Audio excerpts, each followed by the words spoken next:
Every year when I enter a store and see the first inkling of the holidays, whether it be a single tree, a splotch of red, or a display that houses snowman ornaments, a sense of dread settles over me like a peppermint-flavored miasma.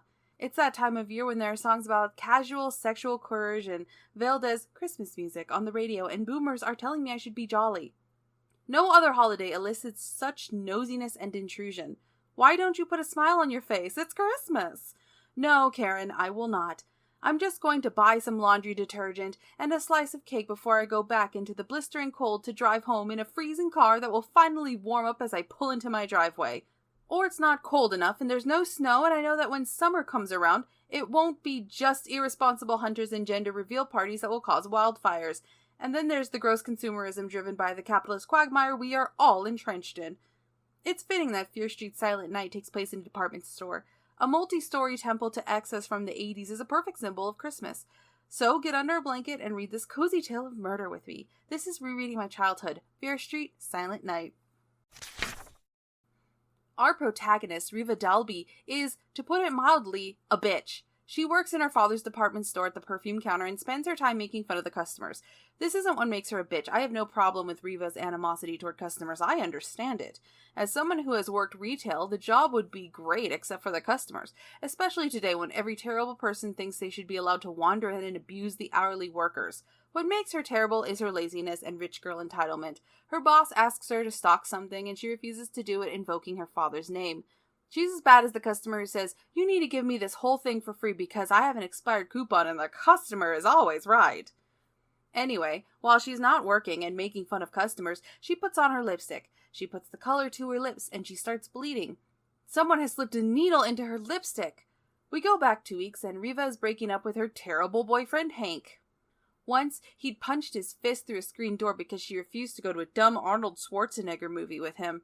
That's not great. When she breaks up with him, he flips out and demands to know why she is breaking up with him. She says that there is someone more interesting and he doesn't like that. He says, "You'll be sorry about this, Riva." He grabs her and yanks her around. For some reason, she's the bad guy in this scene. What? Hank is the one yelling and grabbing at her, and she is cold, so she's portrayed as the bad guy. We're entirely too casual about domestic abuse now, and I think things have gotten better. Think about how bad things were back then. How's that for your 90s nostalgia? Anyway, after Riva breaks up with Hank, she goes to visit her father at the department store. There, in the dark, someone touches her from behind. She spins around and comes face to face with a man. A mannequin, that is. Prepare yourself. This is not the last of the mannequin-based scares. As she heads to her father's office, the previous security guard, Mr. Wakely, rushes past her. Her father just fired him because Mr. Wakely was drinking on the job. Also, Mr. Dalby needs some cheap labor, kids, to work during the holidays. They can make extra spending money, and Mr. Dalby can add another story to his mansion. Riva offers a job to Mitch, the boy she's currently smitten with. Then his girlfriend, Lisa with 2 S's, asks for a job. Riva tells her to dress nice and to show up to work at the perfume counter. Riva's cousin Pam also asks for a job, and Riva tells her that there aren't any positions, which is a lie, and Pam knows it's a lie. Pam is so upset she calls her boyfriend Foxy. We'll get to him later. Then she hangs out with her 2 friends, Chad and Mikey, the latter of which is Mr. Wakely's son. Remember, the guy who was fired? Anyway, Pam, Chad, and Mikey, whom Stine just has to tell us has bad complexion because of the chocolate he eats, goes to 7-Eleven. At the counter, the cashier, whom Stine just has to tell us is chubby, tells Chad to empty his pockets. Chad insists that there's nothing in them, and then the cops show up. The 3 amigos jump into Pam's car, and then there's a police chase. They lose the cops, and then Chad reveals that he had some jalapeno dip in his pocket. They were almost arrested over jalapeno dip. Some fucking craft shit from 7-Eleven. Kids, do crimes better. At school the next day, the last person to ask Riva for a job is Rob, a big guy whom Riva thinks is perfect for Santa. She tells him it's a public relations job, and he seems excited. She couldn't wait until Saturday morning. Rob would just show up in a suit and tie, no doubt, ready to begin his important public relations job, only to be handed a bright red Santa costume, complete with beard, wig, and stupid pointy hat. And Lisa would be standing there in her glitziest dress, and be sent to the stockroom to unload boxes and stock shelves. They'll be mortified, Riva thought, grinning from ear to ear. Mortified. Congratulating herself on her cleverness, she pulled into her driveway, heading along the row of tall hedges to the 4-car garage and back. I don't think she knows what clever means. While Riva is home, Hank comes over to ask for a job. She refuses and then he gets angry. Once again, she is written as the bad guy while we're supposed to be sympathetic to a man who yells that she'll be sorry for not giving him a job. There's a passing mention that he can be nice, but the only times we see Hank are when he's dressed like a background dancer in Greece and grabbing at women. The big day arrives and Lisa shows up in a nice outfit only to be told that she should go home and change because she's in the stockroom. Frankly, I'd rather be in the stockroom because customers are terrible, and I'd rather wear comfortable clothes, but Lisa is all, "The extra S is not for stockroom," and is upset that she has to take inventory. Also, Rob is upset that he has to be Santa Claus, but he's open to enjoying the job. The store opens up and Riva is pulled from behind. It's Hank, and he grabbed her to inform her that he got a security job at the department store. So he's grabbing people from behind now, and still, somehow, Riva is the bad guy. Yeah, Riva is a jerk, but Hank is a muscular guy yelling at her and leaving marks on her arm. Meanwhile, Pam is talking to Clay and Mikey. She says that Foxy got a job at Dalby's, and that prompts Clay to reveal a way for Pam and Mikey to get revenge and have a nice Christmas. "I've already worked it out with the night security guard at Dalby's," Clay whispered excitedly, leaning close to Pam and Mikey. "I'm going to rob the store." "Oh shit, a traditional Christmas heist. What's the plan, Clay?" "Maywood said he'd open the back door and let me in. Then he said he'd let me take whatever I wanted. No problem. He'll even stand guard for me." Is that the whole plan? And it took two of you to figure this out? Maybe I shouldn't have such high expectations for heists in these books.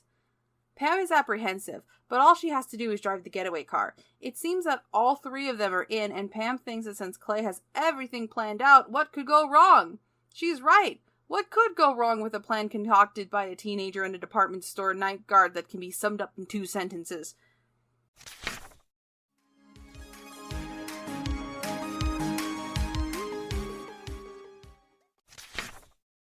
Two weeks pass. Riva has been dropping not-so-subtle hints to Mitch. Finally, Riva walks up and kisses Mitch. Just a mild case of assault. Unfortunately for Mitch, Lisa sees their embrace, and she is all, "The extra S is for stay away from me." Mitch chases after Lisa, and Riva calls him a wimp. Then she remarks, "But at least he'll be my wimp soon." "Okay, Riva." Cool line. Riva goes back to her counter, and there is a present for her. It's a bottle of cologne. She picks it up and sprays it on herself. It's blood, and now her cashmere sweater is ruined. Is she worried about whose blood it is? No, just the sweater thing.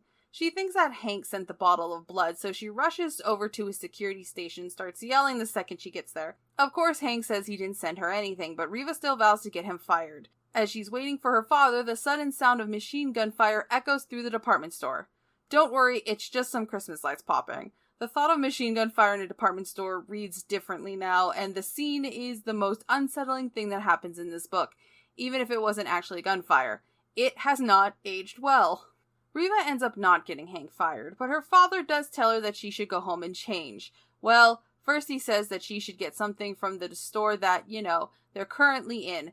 She says she would never wear clothes from a store as tacky as Dalby's, but she'll definitely have the same name and work there, though. She heads home, and a white Ford Taurus starts following her. It even speeds up when Riva speeds up. It makes the same wild turns as Riva. It follows her all the way home and traps her in her driveway. Then a man gets out of the Taurus and runs after her.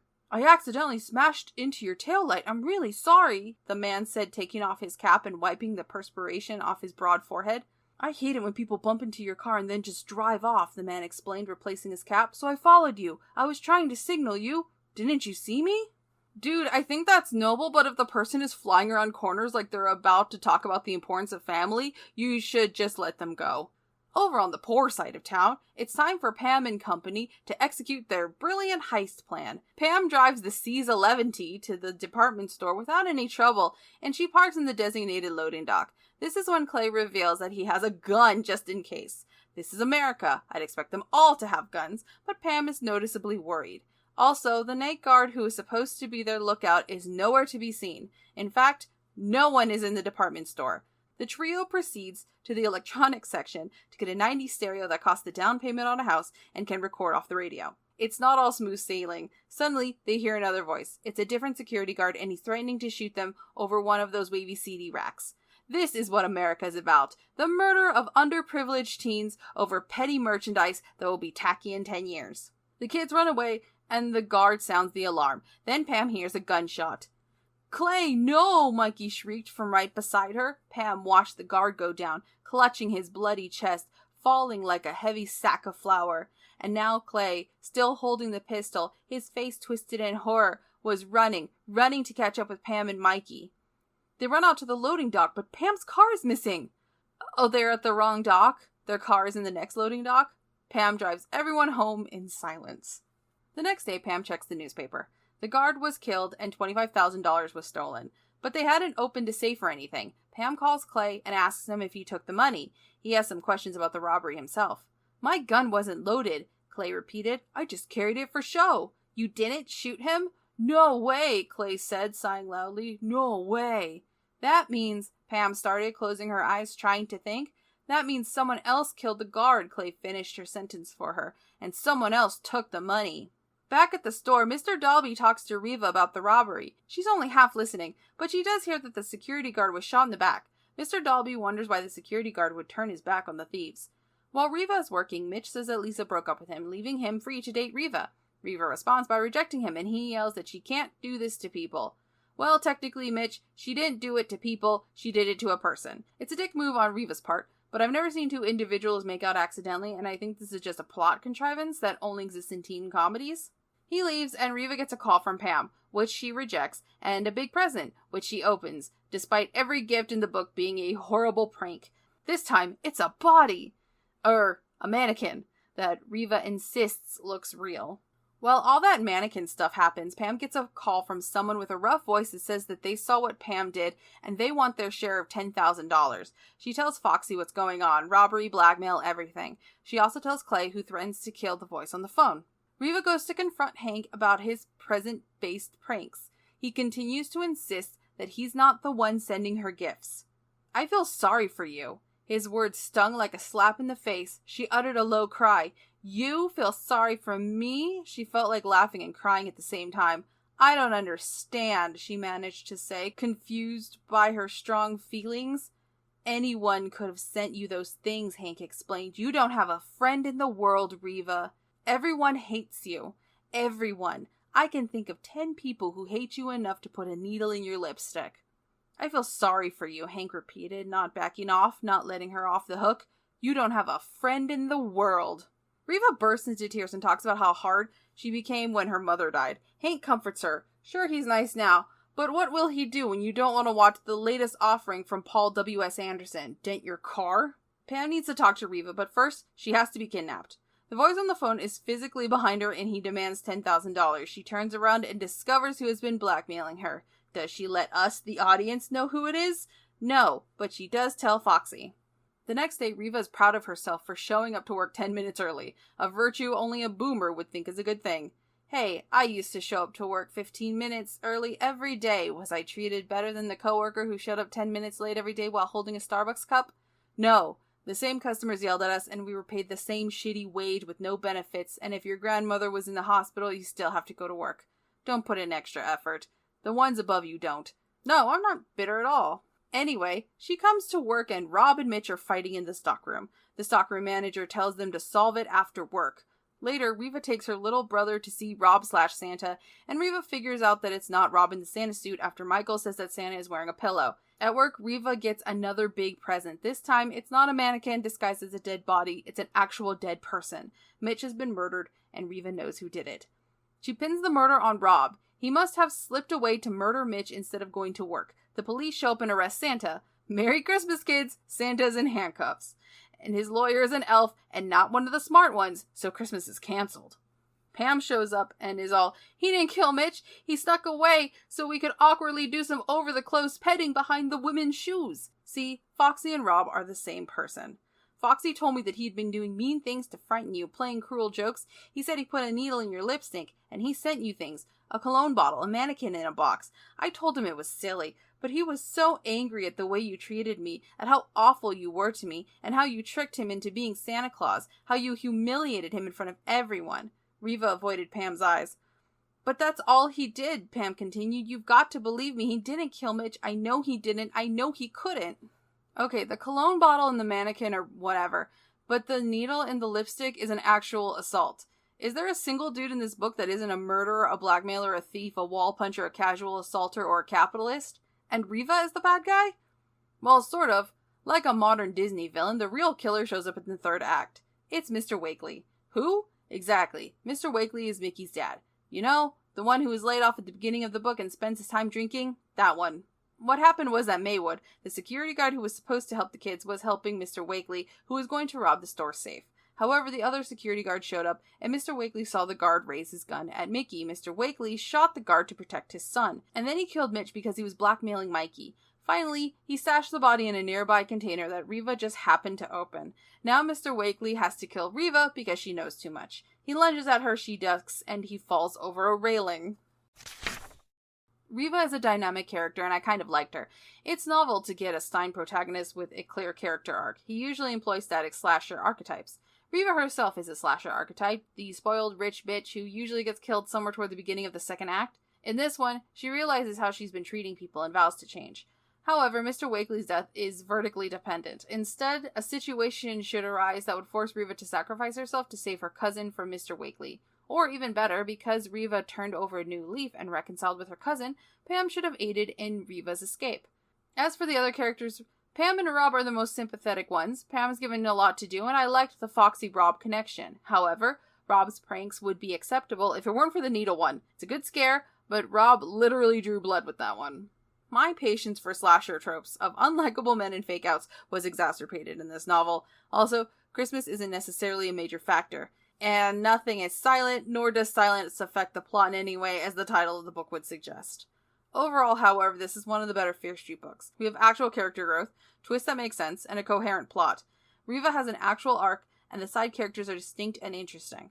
The plot twists make sense, and there are indications of the twist throughout the book. And finally, the way everything comes together in the third act and all the plot lines are wrapped up with a neat bow is satisfying.